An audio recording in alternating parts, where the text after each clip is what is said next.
تیسرا عمل ان دنوں میں جو ہماری طرف متوجہ ہے، جو سنت ہے، وہ ابتدائی 9 دن یکم ذی الحج سے لے کے کل سے لے کے 9 ذی الحج تک ہمارے لیے ایک ایک دن کا روزہ رکھنا۔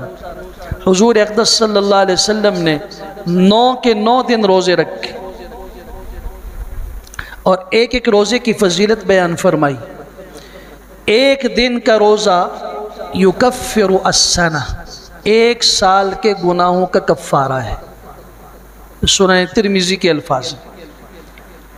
اور عرفے کا جو 9 ذی الحجہ کا روزہ ہے، آپ نے فرمایا احتسب من اللہ، میں اللہ تعالیٰ سے یہ امید رکھتا ہوں کہ یہ جو روزہ ہے یہ 2 سال کے گناہوں کا کفارہ ہوگا، ایک السنہ الماضیہ والسنۃ الباقیہ، ایک تو وہ سال جو گزشتہ ہے اور ایک سال جو باقی رہا۔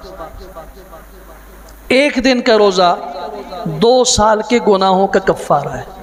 اور اس رات، ایک ایک رات کی عبادت، آج شام سے جو مغرب کے بعد شروع ہو رہی ہے، ایک ایک رات کی عبادت، سنن ترمذی کے الفاظ ہیں، امام الانبیاء صلی اللہ علیہ وسلم نے فرمایا جس نے ذی الحجہ کے ابتدائی 10 راتوں کو قیام کیا، ایک ایک رات لیلۃ القدر کے برابر اجر رکھتی ہے۔